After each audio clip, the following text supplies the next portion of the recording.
Good morning, everybody, from the European Chemicals Agency in a sunny Helsinki morning, and welcome to this webinar where we will focus on SMEs and REACH.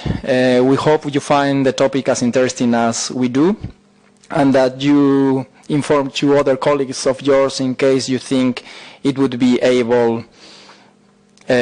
of interest for them. My name is Alexis Quintana Sainz, and I am working in the dossier submission and dissemination unit here in ECHA. First of all, and especially to all of you who have never participated in an ECHA webinar, we would like to give you some technical tips. Then we will give you the address to whom you should contact in case you have questions about SMEs and REACH. And finally, we will start with the webinar.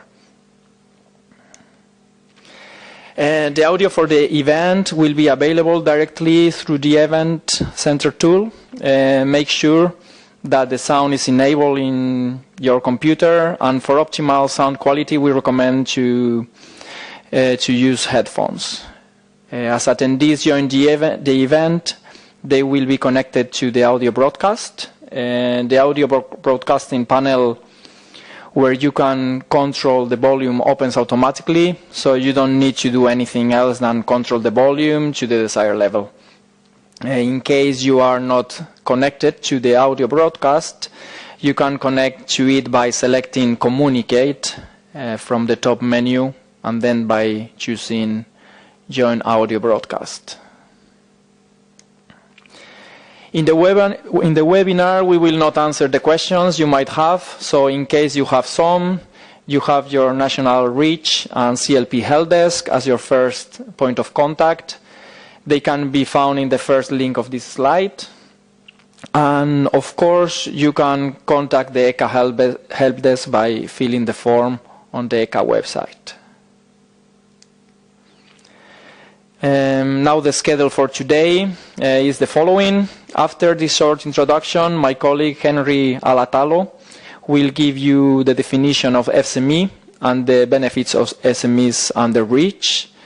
Then he, together with Evelina Chocheva, will talk about the background and the procedure of the SME verification, and will present a case study of an SME verification. Then we will have a 15 minutes break to stretch your legs, and I will present about the available support for SMEs. Then Evelina will conclude with some key messages. So now, without further delay, I give the floor to Henry. Please, Henry. Yeah, thank you, Alexis, and good morning to everybody, and thanks for joining us today. As Alexis mentioned, my name is Henry Alatalo. I work in the finance unit of ECHA, where we are responsible, among other things, for the SME verification. Today, we will start by going through the definitions and benefits under REACH, and then, as mentioned, we will go to more detail in the verification itself. So, the SME definition and benefits. What is an SME? So, in the context of REACH, the SME means micro, small, or medium-sized enterprises within the meaning of Commission Recommendation 361 from the year 2003.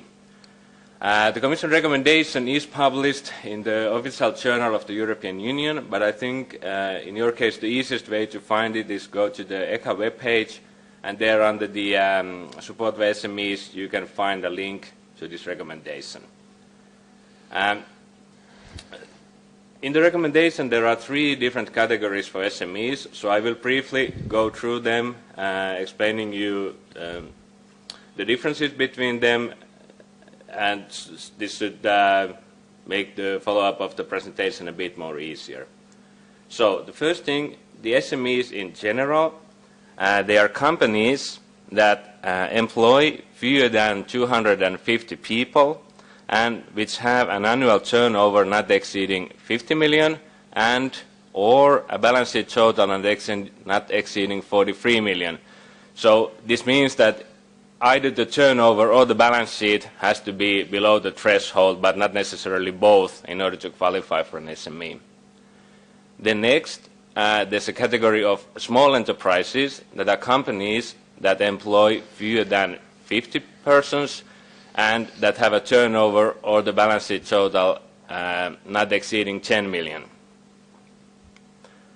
And finally, there's a group of microenterprises, which are the companies that employ fewer than 10 people and don't have an annual turnover or the balance sheet exceeding 2 million. What is important to remember when you are comparing your own data against the thresholds is that you always need to consider also all the partner and linked enterprises. So it's not only your company which figures you need to take into account, but also the partner and linked enterprises as defined in the Commission recommendation. So we covered the definition of SMEs, and now we look briefly at the benefits.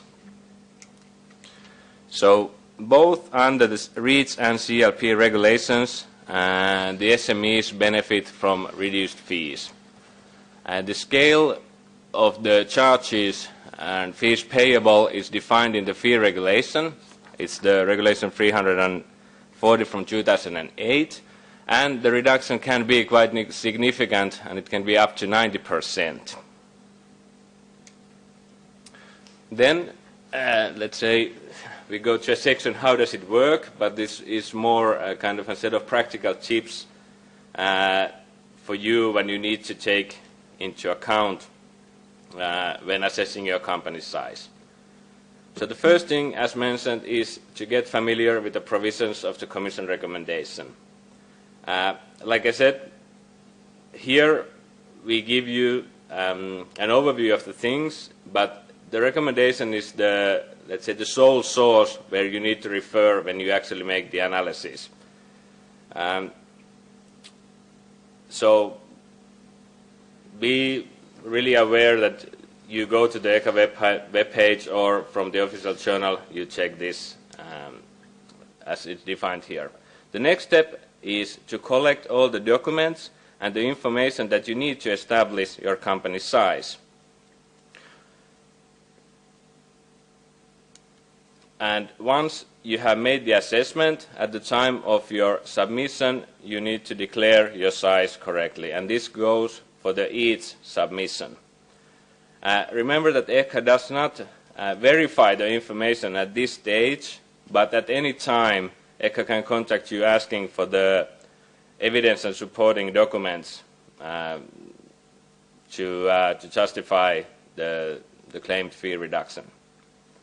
And finally, well, for the only representatives, be aware that you should declare the size of the non-EU manufacturer that you represent and not that of your own company. So this is really important to keep in mind. Okay, so this concludes the first part, and now we will continue with the actual verification, where my colleague Evelina later on will. So first, we will talk about the company size and why ECHA verifies it.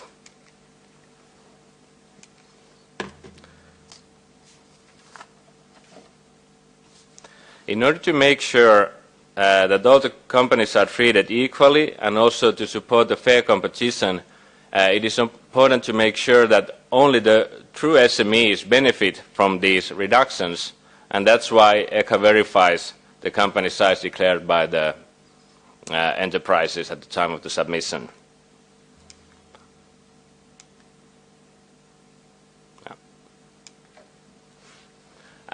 Then we're going to continue in what you need to take into account when you are assessing the company size.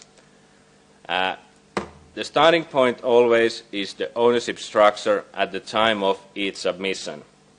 And here I like to emphasize the word each. So it's important to remember that even if the submissions might be close to each other, if there are changes in the ownership structure, this might have a big impact on your company size as well. So you should assess the size for each submission individually. Like I already mentioned in a couple of occasions, again, I stress the importance of the Commission recommendation, and that's what you need when you start assessing your company size. There are 3 different categories defined for companies in the recommendation. I will go through them briefly, so this is not a kind of an exhaustive list, but it gives you an idea of the different aspects. So the first is an autonomous enterprise, and a company, it's autonomous only if it holds less than 25% in any other company, or the other way, if any other company holds less than 25% in this company. So in these cases, you can only consider to be autonomous. So if you don't have a subsidiaries, or there is no company owning more 25% or more in your company. The next thing, or the category, is partner enterprises. So if an enterprise holds at least 25%, but not more than 50% in another company, these enterprises are considered to be partner enterprises.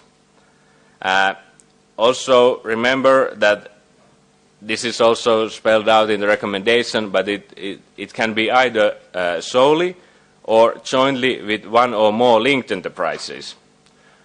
We will give you the example what this means in practice later on, but this is also an important phrase to keep in mind. And then finally, linked enterprises are companies where another enterprise holds more than 50% of the members' voting rights in another company. And again, if enterprise directly or indirectly controls or has the capacity to control the affairs of another company. Again, it's not that straightforward, and this kind of a linkage can also exist, for example, via an individual or a group of individuals acting together under the condition that the companies are engaged partly or wholly in the same or adjacent markets. Now, I know this can sound a bit technical, but this is really important, and that's why you need to get familiar with the recommendation. Final point I want to make concerning the sizes is that if 25% or more of your shares is held by a public body, again, you cannot be considered as an SME. Then we're going to continue with the account closure and the years of reference. So what is meant by this is that as per the Article 4 to the Commission recommendation, it is the latest approved accounting periods that need to be considered when looking at the financial data. So the starting point again is, of course, the time of the submission, and then you have to look back the 2 previous accounting years. I'll give you a practical example to illustrate this a bit more. So if your submission in REACH IT is on 11th of June 2012, and your fiscal year ends on the 31st of December, so then the correct years of reference are the fiscal years ended on the 31st of December 2010 and 2011. On the other hand, if again your submission in REACH IT is 11th of June 2012, but your fiscal year ends on the 31st of March, then the years of reference would be the ones ending on 31st of March 2011 and 31st of March 2012.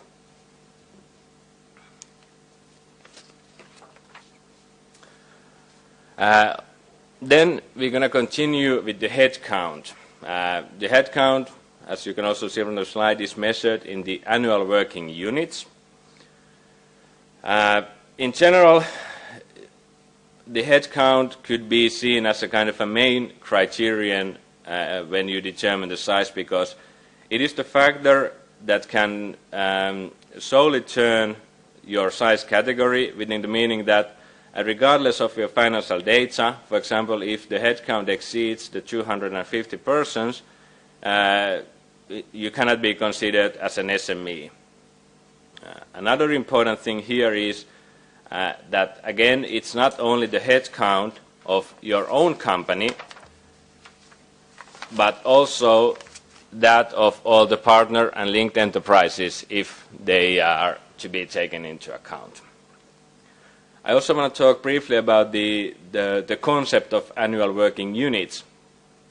So in principle, it is quite straightforward. If you have a full-time employee working for the full year, then this corresponds to one annual working unit. On the other hand, if you, for example, have half-time employees, so a person is working 50% for the full year, then of course this is a half annual working unit. And even similarly, if you have a full-time employee for a half a year, again this is a half annual working unit. When you make the assessment, you also have to pay attention. It's not a question of only of the persons engaged in the REACH-related activities.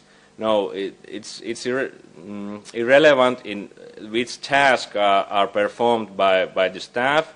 So it's everybody employed by the companies concerned that you need to take into account. Also, you need to include not only the full-time, but also the seasonal workers, or the part-time workers, owner-managers, and also partners that engage in the activities of the enterprise.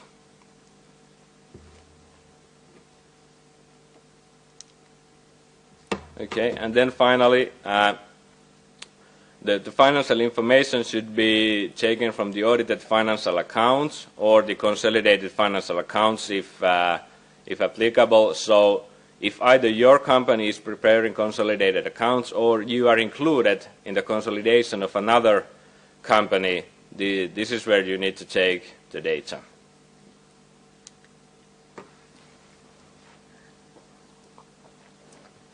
Okay, so we assume that after this presentation, you go to the ECHA webpage, you take the Commission recommendation, you reassess your company size, and you realize that actually you had declared the wrong size. So what to do then? We will cover this now. So you're already on the ECHA webpage, so there you can find the instructions what you need to do in this case. But in short, the first thing is to inform ECHA via the help desk web form. There are also the more detailed instructions how you do this, but this is the first and most important step. The second step is to update your company size also in REACH IT. Sorry. I will also then mention that after you have informed ECHA about the incorrect size, you will be contacted, and also you will receive the new invoices corresponding to the correct size via the REACH IT. Okay. Then we're going to continue with the legal basis and outcome.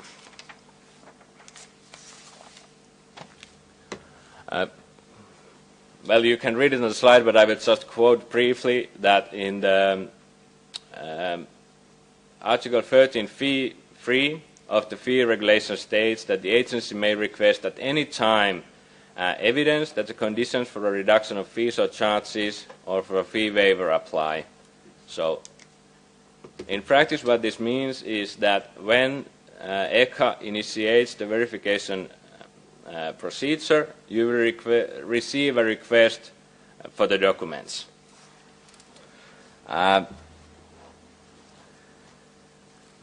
Here, just to talk about briefly of the documents that are actually requested. So often the companies are preparing, very good summaries and letters explaining, for example, their ownership structure, or, for example, summarizing the headcount or other financial information.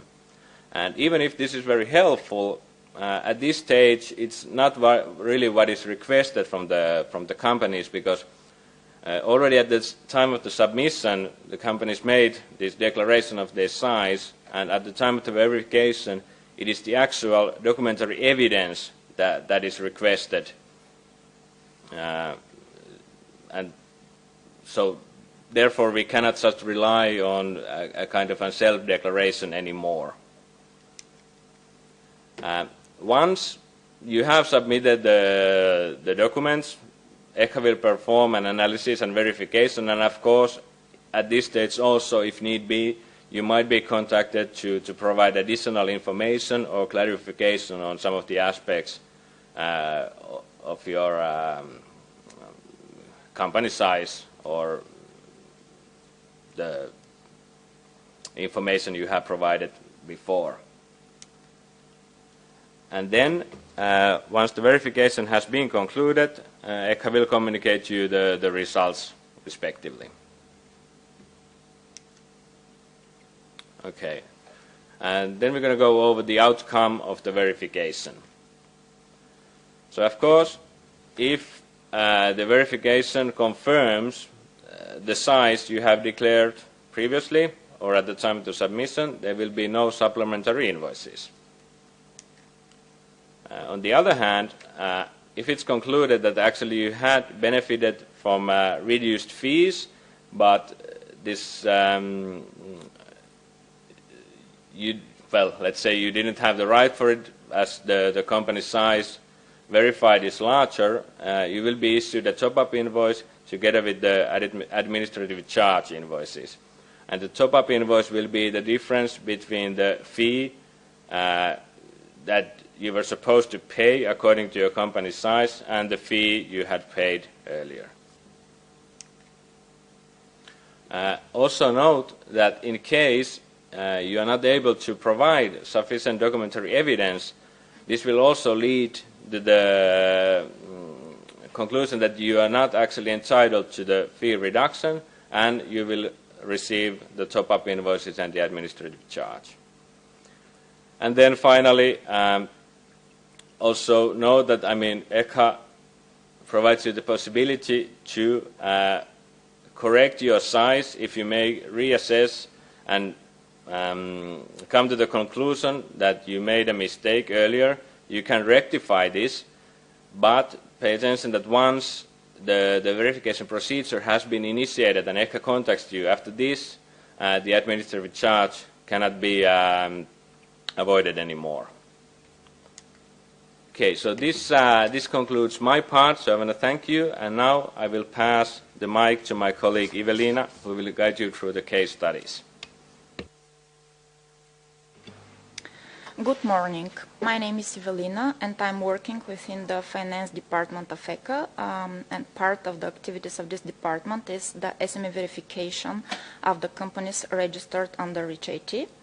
As an introduction, I want just to say that we have prepared this case study simply as an illustrative example, and please note that this case study is not covering all the possible scenarios of an ownership structure that a company may have.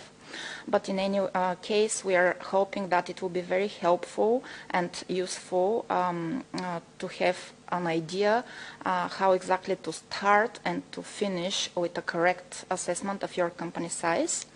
As my colleague Henry mentioned before, what you have to remember is that the Commission recommendation on the definition of the micro, small and medium enterprises, the number 361 from 2003, is the sole basis and should be always your starting point when you are starting with the determination of your company size.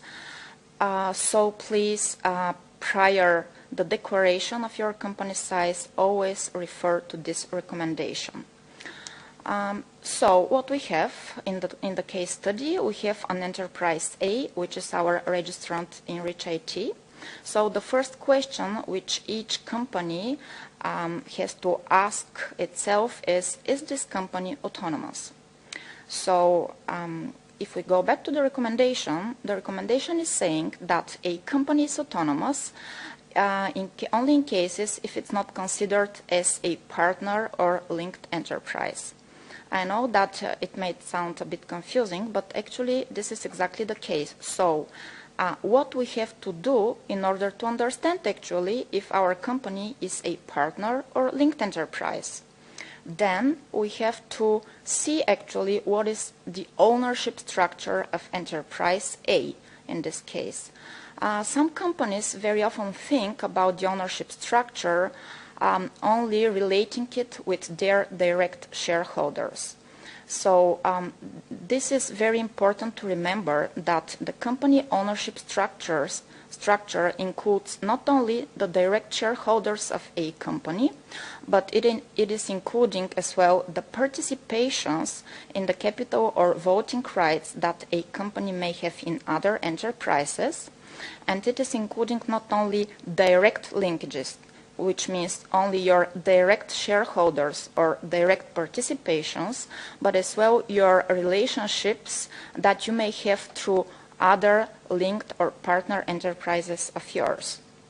So we are asking ourselves, who are the shareholders of enterprise A, and if enterprise A has any participations in other companies? And as we can see, the facts that we have are that our enterprise A is a wholly owned subsidiary of enterprise B, and our enterprise A is holding the 100% of the stakes of enterprise F.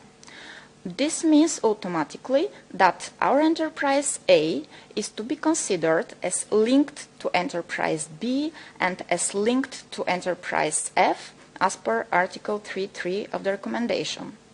I want to stress out that, as my colleague Henry mentioned previously, a linkage of one company to another is not always related only on the maturity of the voting rights, but on the different exercise of influence that the companies may have into each other.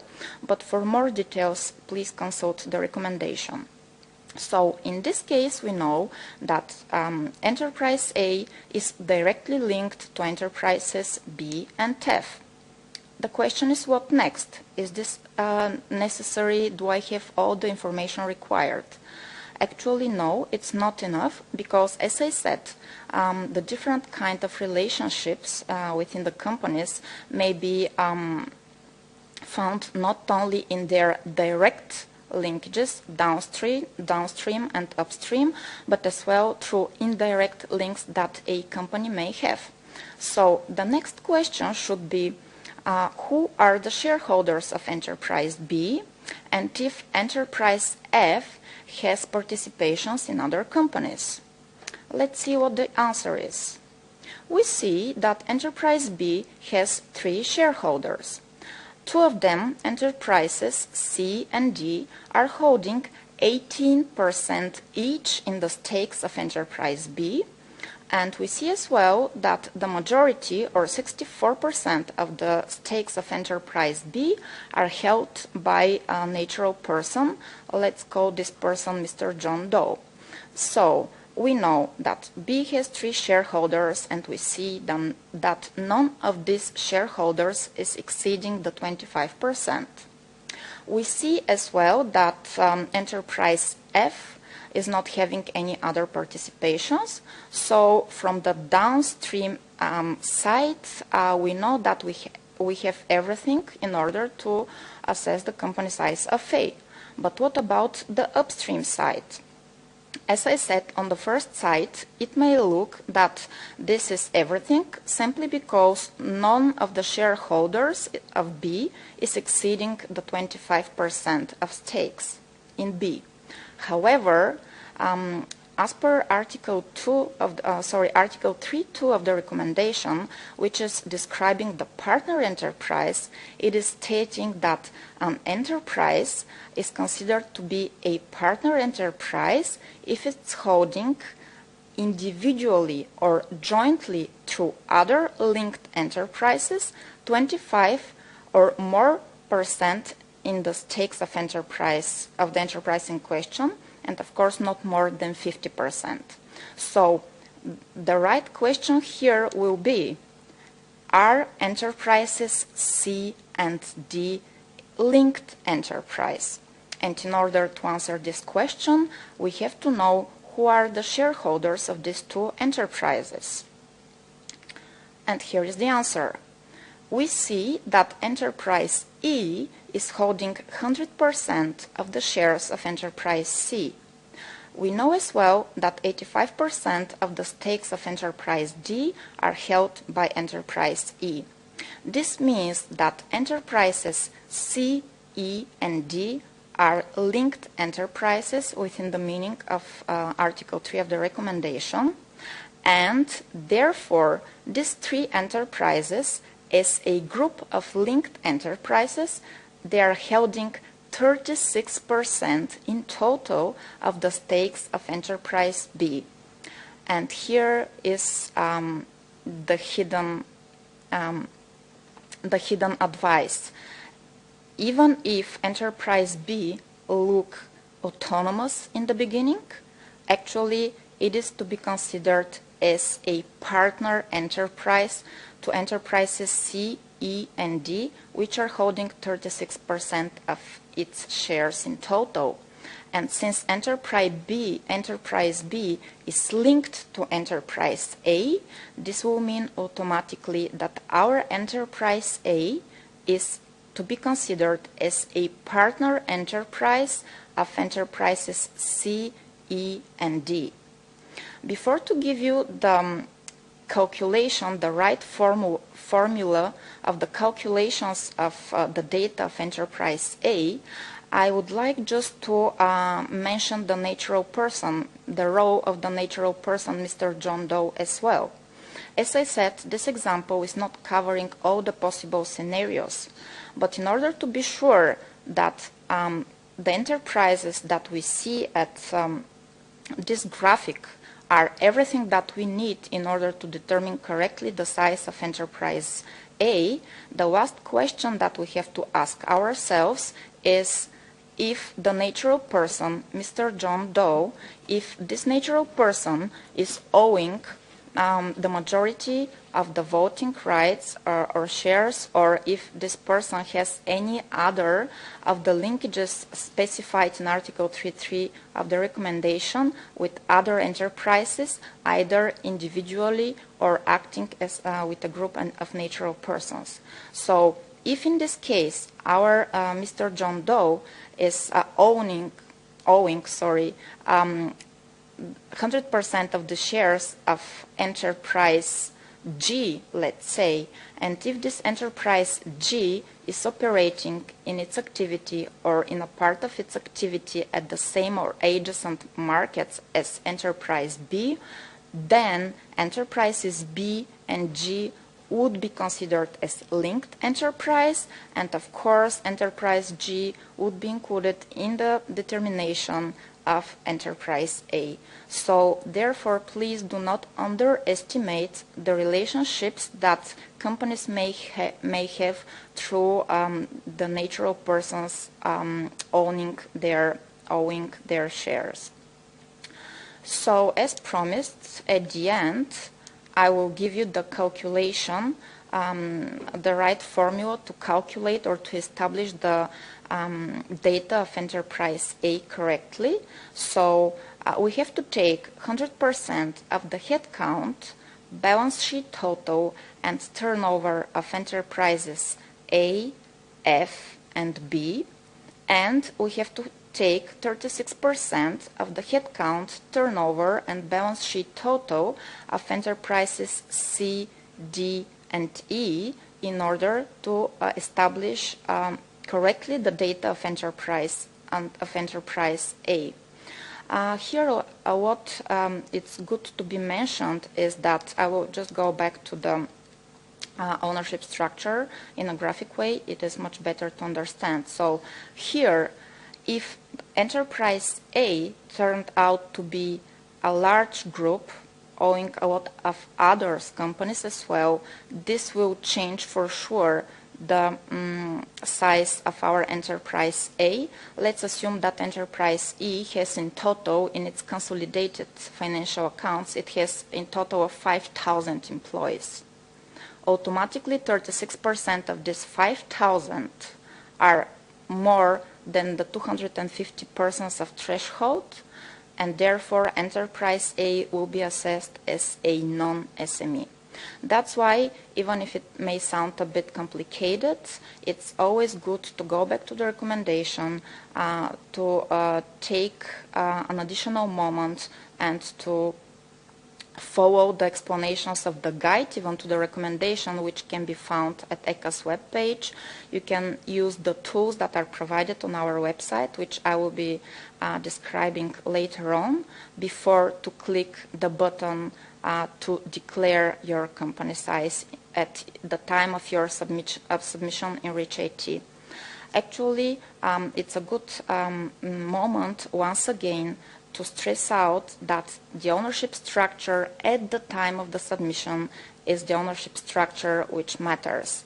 As Henry explained before, if we are speaking as of today, if today you are submitting a dossier in REACH IT, you have to look at your ownership structure as of today. However, speaking for the SME verification, if ECHA is requesting a documentary evidence from your company, you don't have to provide us with the ownership structure at the time of ECHA's request, but you have to go back and take a look at the ownership structure at the time of each of the submissions that you have in REACH IT, and to provide those correct papers. We have prepared a second case study for you.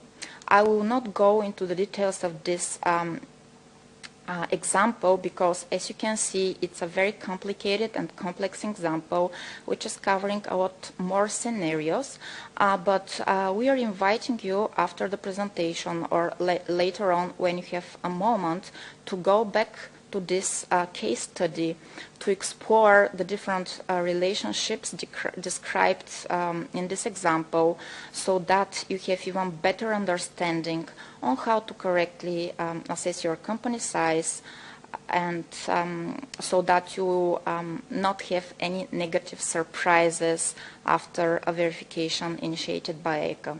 And this is our aim, to help you before the actual SME verification, to give you an idea what to take into account, to take your attention to the more important things that you have to consider prior assessing and declaring your company size in REACH IT. As I promised, I will give you a brief overview on the tips and tools and guidance that is available at ECHA's website.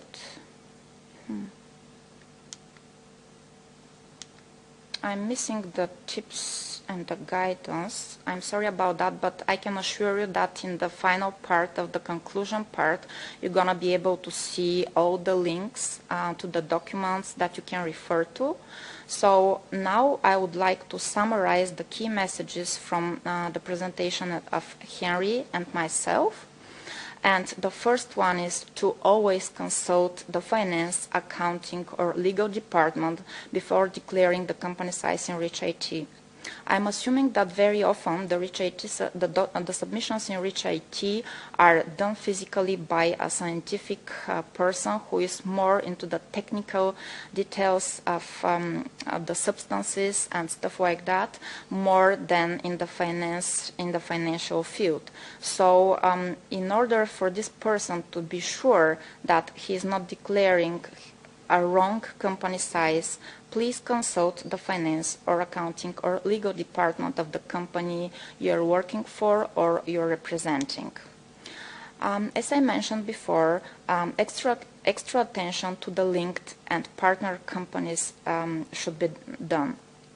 And in a matter of fact, the consolidated accounts are the one that should be taken at the end. So if your company is drawing up consolidated accounts or is included via consolidation in the accounts of another enterprise, you have to take the data from these consolidated accounts. And the same applies as well if your linked enterprises or partner enterprises are including in a consolidation or are drawing up consolidated accounts.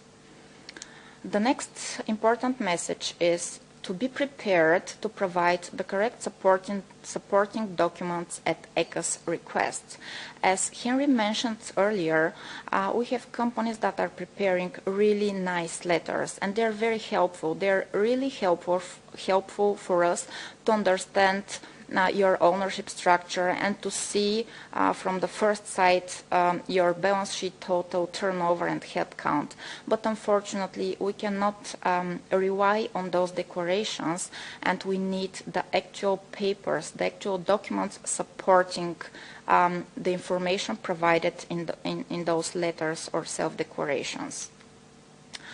Very important for the only representatives is that they have to declare not their own size, but the size of the company that they have represent, the non-manufacturer that they represent in REACH IT, and they have to consider their own linkages, I mean, to the non-manufacturer, non-EU manufacturer, the linkages that the non-EU manufacturer have with other companies, and their financial data and headcount.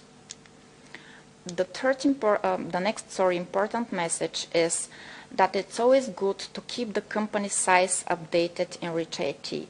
When I say company size, actually, maybe it's good to say your company profile updated, because, of course, the company size, the update company size at the time of each submission will help you to avoid any future administrative charges, but it's good to have the contact person updated at all time as well, because the REACH IT messaging system is the main way of communication for ECHA towards the registrants. So to have the contact person updated will facilitate our communications to you, and you're going to be able to receive all the important messages via REACH IT if you're keeping the contact person updated as well.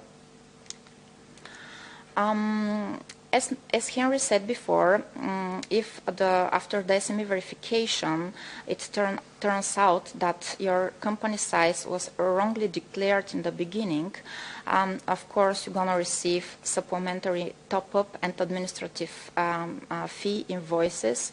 That the top-up invoices would cover the difference of the actual size and the size that was declared previously in REACH IT.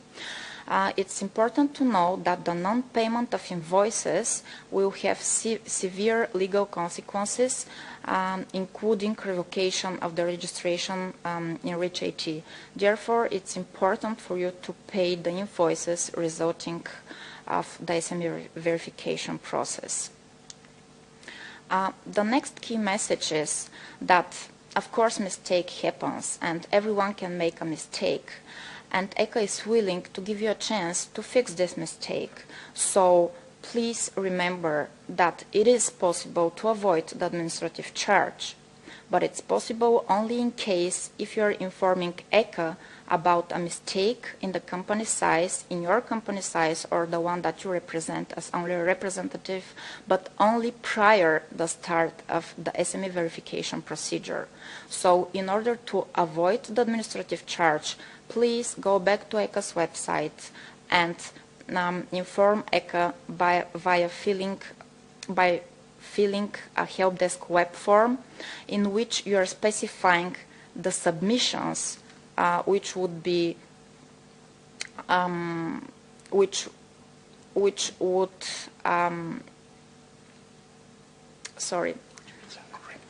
which would be affected, thank you, Henry, which would be affected from this declaration of a wrong size. And therefore, as Henry mentioned, ECHA will be in touch with you, and you're going to receive the supplementary invoices and ECA decision if needed.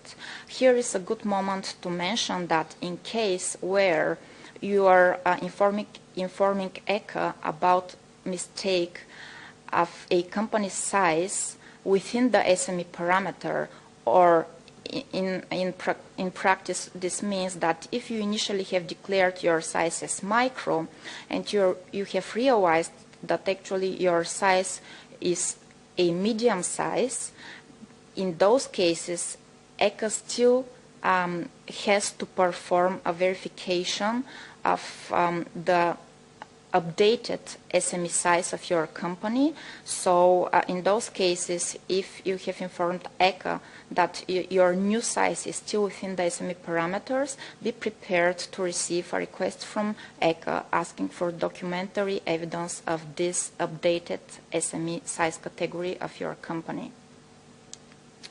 Oh, and here are the SME tools and guidance.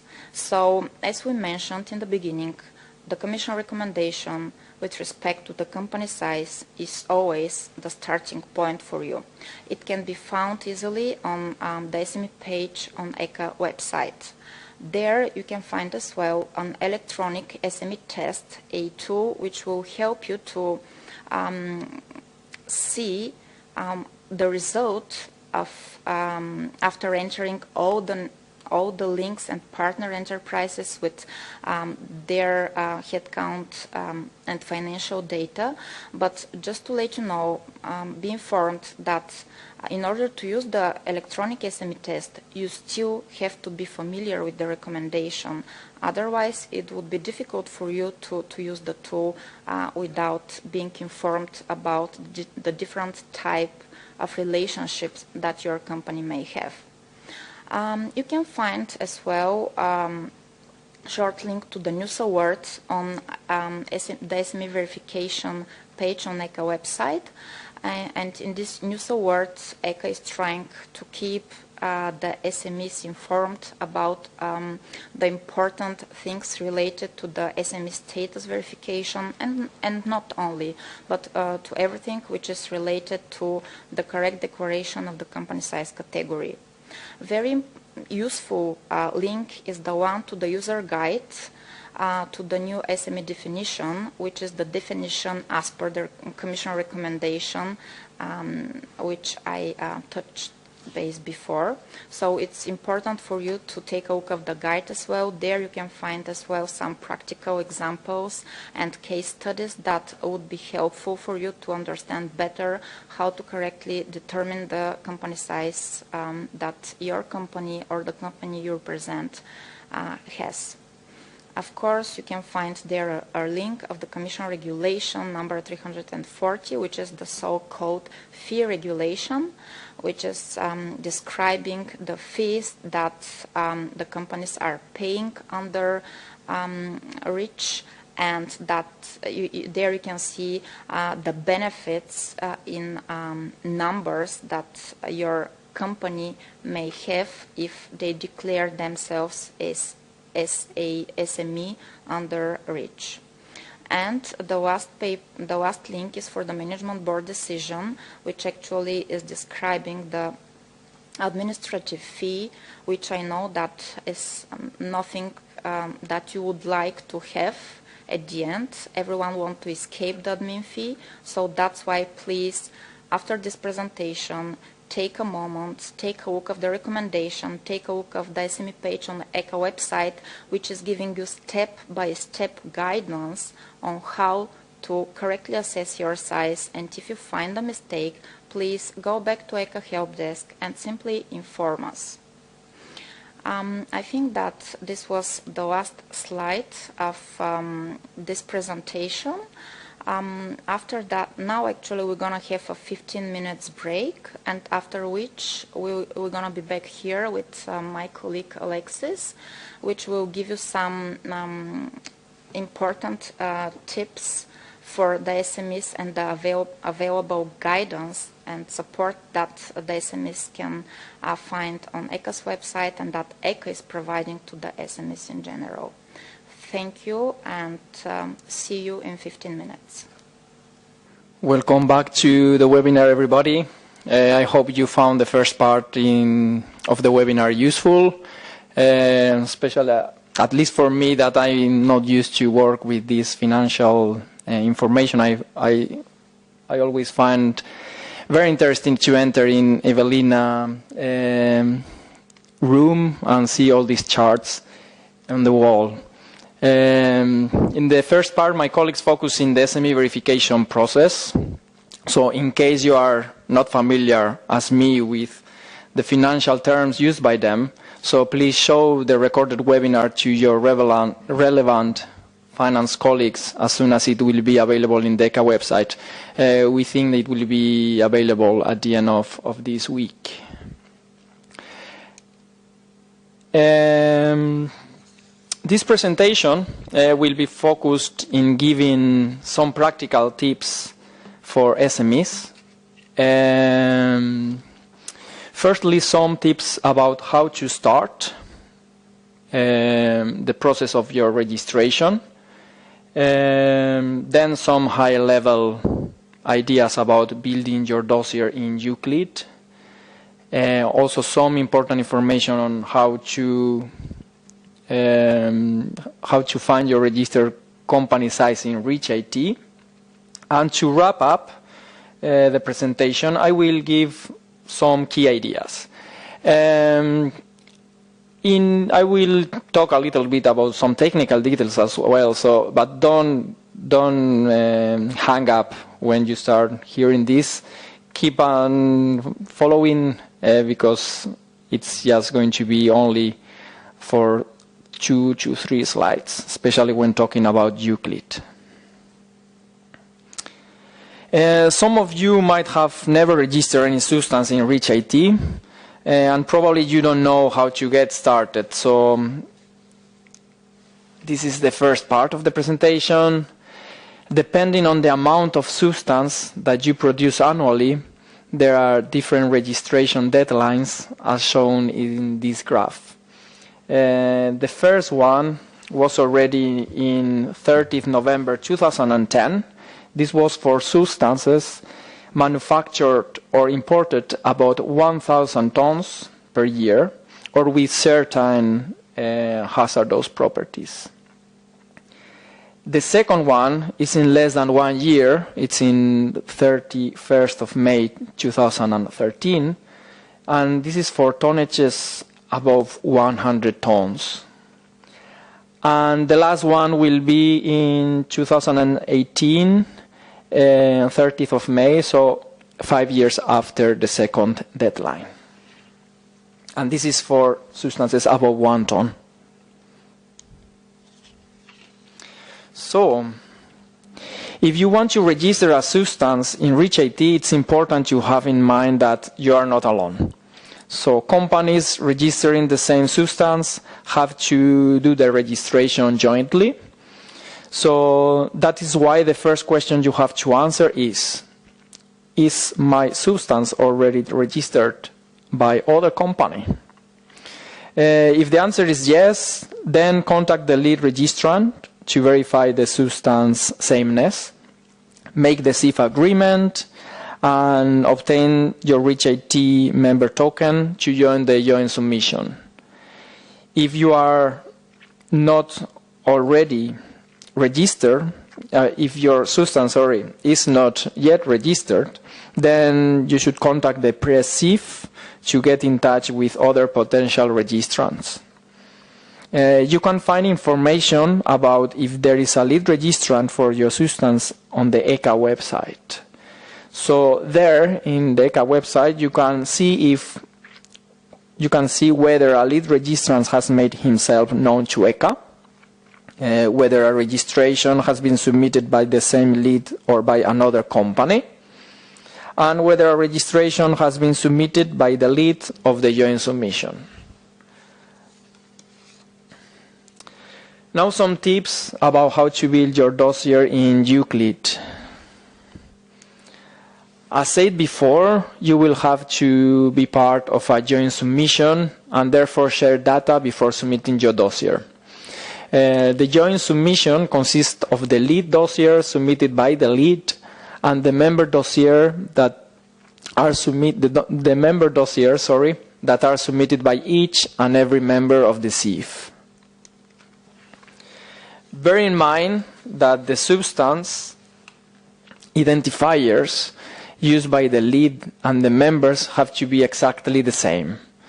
So the lead can provide help to the members by preparing some draft basic data set in Euclid, highlighting the information which needs to be filled in by each member, like, for example, the composition, the analytical data, the tonnage, and, of course, the uses.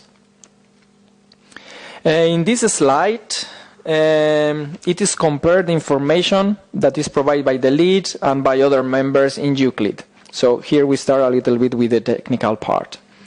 In red, there is the information submitted by the lead and the member in sections 1 and 3. So this must be submitted by the lead and also by the member in its submission. The information marked in green is only submitted by the lead unless the member decides to opt out. These are in sections 2 and sections 4 to 8 of the Euclid dossier. Here I would like to say that in case you decide to opt out for any of these sections, you will not benefit of the fee discount of the joint submissions, and the fee you will receive will be the same as the one of an individual submission. So this is in case you submit this information as a member, so in case you opt out. Sections 11 and 13 can be submitted either by the lead or also individually by the members. This is about guidance on safe use and assessment reports. As I said before, when building your dossier in Euclid, you should remember that the substance identifiers have to be the same as the ones indicated by the lead. Here in this slide, you can see this information that is provided in section 1.1 of the Euclid dossier.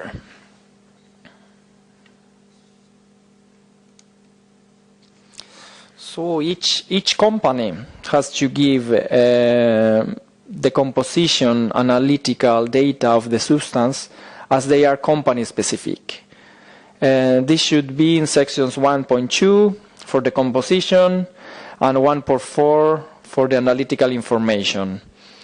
And finally, you can relax now because the technical details for today are over.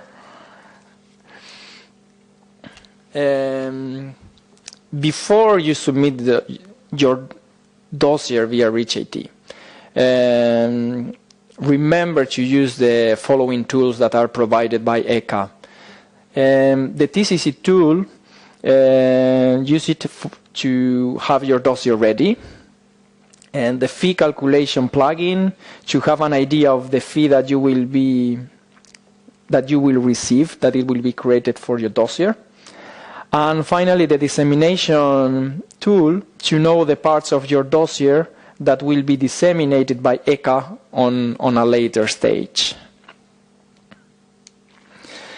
First of all, the TCC plugin. So the TCC plugin will give you the opportunity to check the completeness of your dossier and will allow you to pass the business rules and the technical completeness checks steps in REACH-IT easily. So that way you will receive your registration number faster. So remember to use it before submitting the dossier. Otherwise, you might fail business rules and you will have to submit your dossier again, or you will fail the TCC technical completeness check step. And you know that for the completeness check, you only have 2 opportunities. If you fail twice, then you will have to do a new submission and pay the fee again.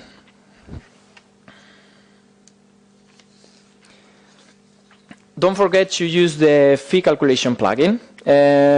With the fee calculation plugin, you can simulate the fee applicable for your submission And besides that, so you will be able to find potential mistakes in your dossier, like, for example, an unintended confidentiality claim that is creating a fee, or another typical mistake from companies is that they are choosing the wrong tonnage band. So if you use this tool, you will get a simulation of the fee, so you might go back to your dossier and change the information that it wasn't correct.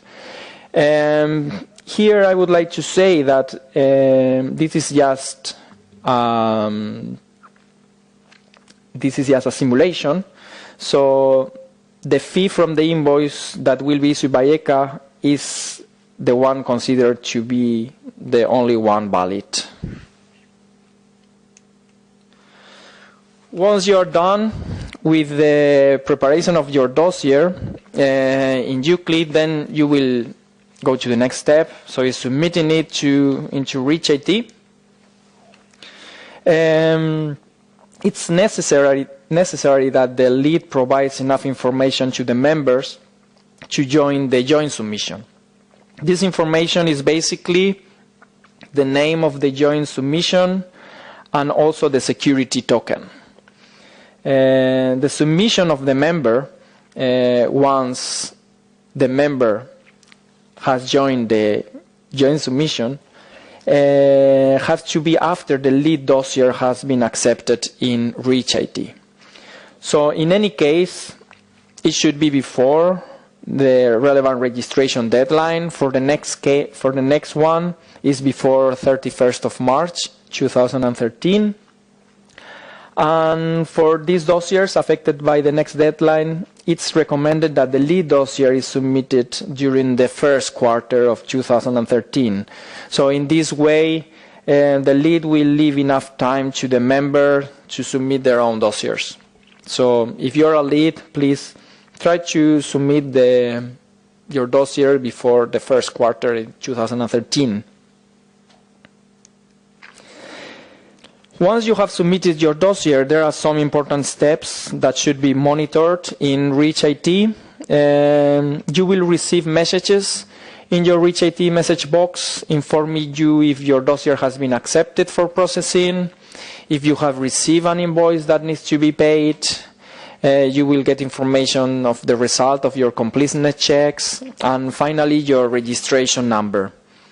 You can also check where in the process your dossier is by going to the submission report in REACH IT. And remember that you can set up your REACH IT account, so each time you receive a message in your REACH IT message box, you will be notified by email.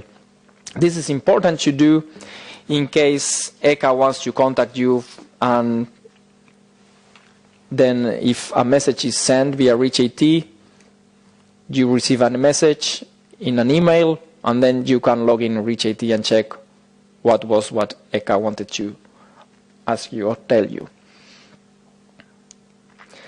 Before submitting your dossier, here we are talking about, we were talking about the SME verification. So before submitting your dossier, please check that the registered company size in REACH IT is the correct one, because ECA will verify this information. So you can do this by going into the company section of your account and then clicking in View. Here in this slide, you can see that this company is large. In case it is, you have said that your company is small, you just click in Update and write the company size you really are. By experience from the past, registrations, we know that companies do not always update their VAT numbers in REACH IT, and then the financial departments have problems when the invoice has to be paid. So therefore, please check that your VAT number is the correct one in the same page where you can find the company size.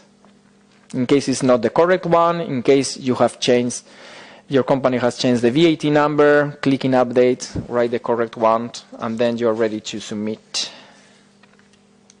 Almost. because the same can be said about the billing address. In this case, you need to go to the billing information tab. It's important as well to keep updated your contacts information, as Evelina mentioned before, in case ECA or the member states need to contact you. For example, for an SME verification or for a compliance check of your dossier. For that, you have to go to the Contacts tab and modify it in case it's not the wrong one, or for example, in case you are not responsible of REACH for your company, it's another colleague, it's good that you keep this information updated.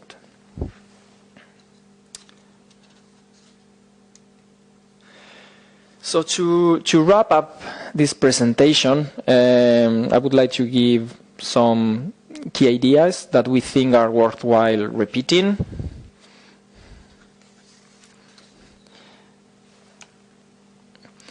So first one, check if your substance is already registered in REACH IT. You should build your dossier, your Euclid dossier, well in advance. Do not be time optimistic. For those who have been working with Euclid, you see that there is a lot of information that have to be filled.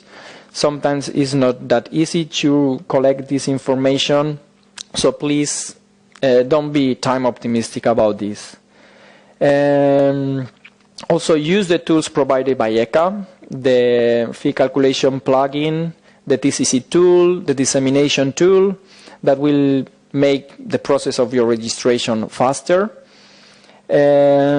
Coordinate with your lead registrant. If you don't know who the lead registrant is, please check this in ECA website. Check who has registered this substance, if it's already registered.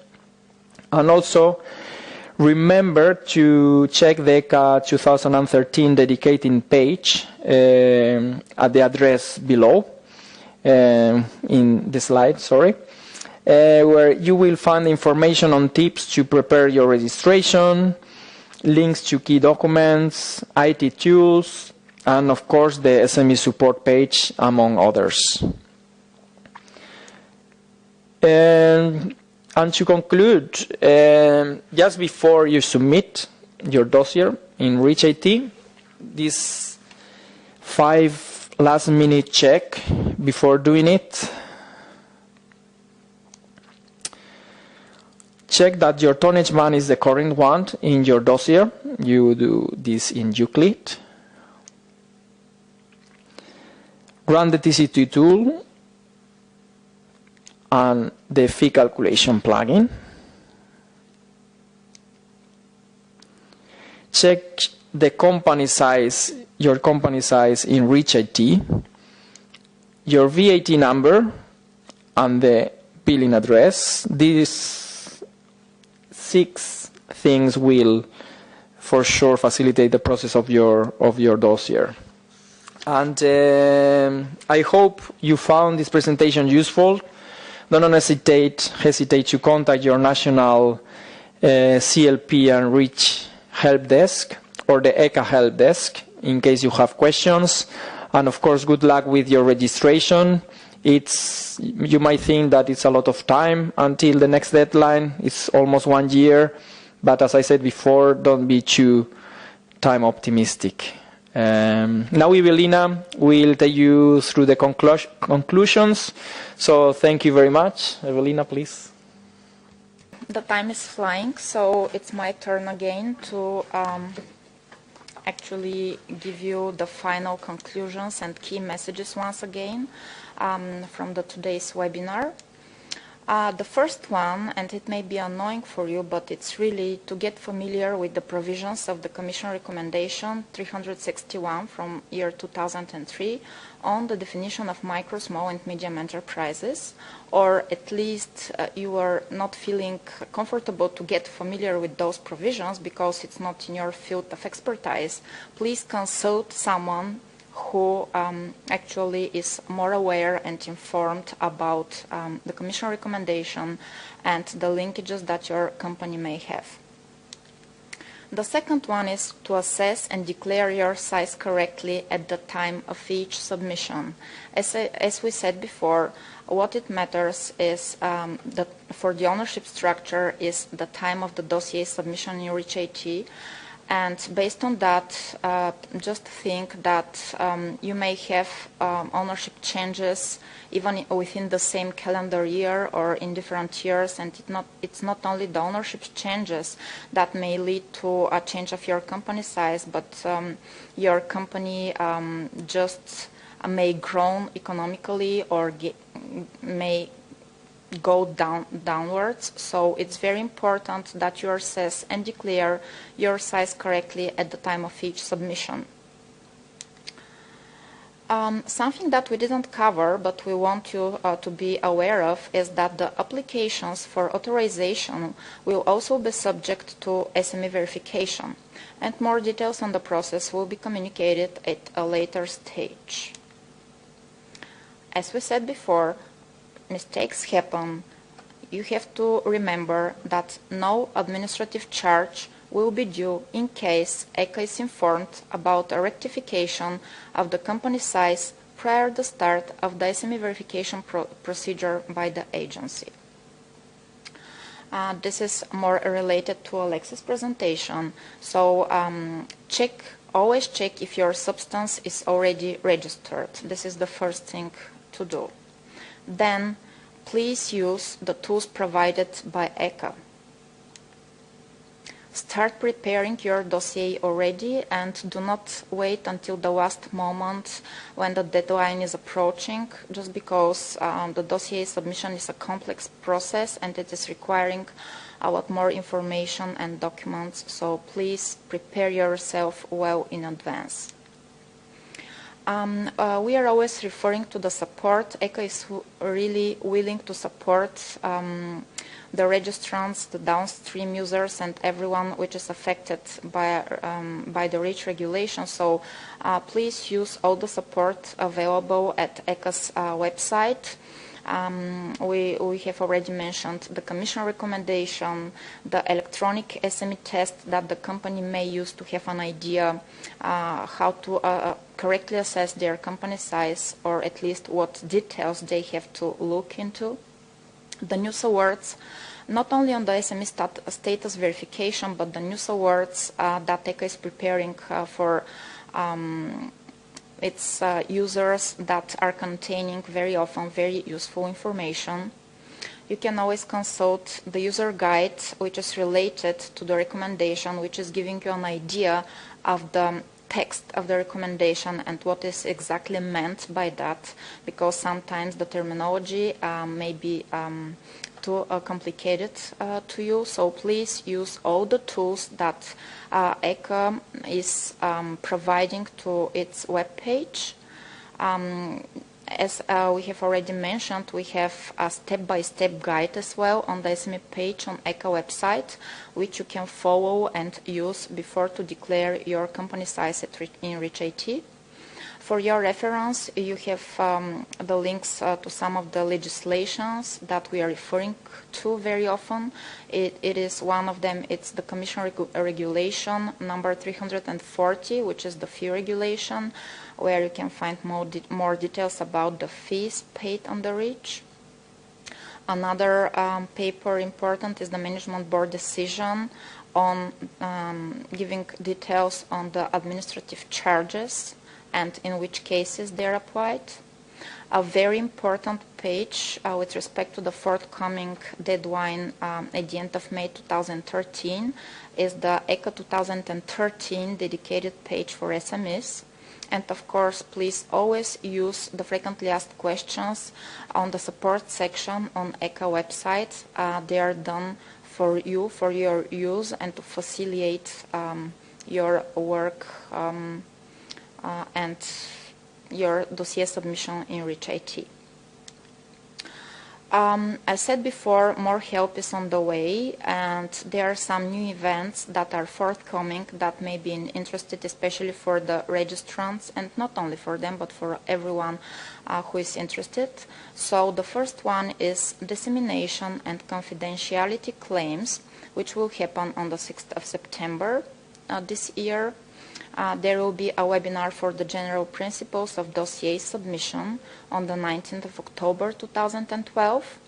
Very interesting and useful, maybe as well the webinar of the registration process, which is split in two parts. The first one, the business rules, will happen on the 9th of November 2012. The second one of the registration process webinar will happen on the 22nd November and will cover technical completeness check, invoicing and payment. Another upcoming event which can be useful for you is the lead registrant workshop on the 11th to 12th of October 2012. So therefore, please stay tuned to all the latest updates about ECHA events by subscribing to our e-news from the ECHA website. And of course, at the end, this webinar and all the guides and tools that ECHA is doing are for you, for the users that are interested in the REACH IT details, the dossier submission, the different technical aspects. So your opinion is important for us. Once this event has ended, you will be redirected to a post-event survey page. And please do the survey, because, as I said, your feedback is important to us. This is how we are trying to improve. And your feedback actually will help us to make the content of future webinars more relevant for your individual needs. So all hints and suggestions are warmly welcome. And please take the time to fill out the survey. We hope that today's presentations were helpful for you, and it will facilitate the use of the REACH IT and all the guidance and support that is published on ECHA website with respect to your future submissions. Thank you very much and have a nice day.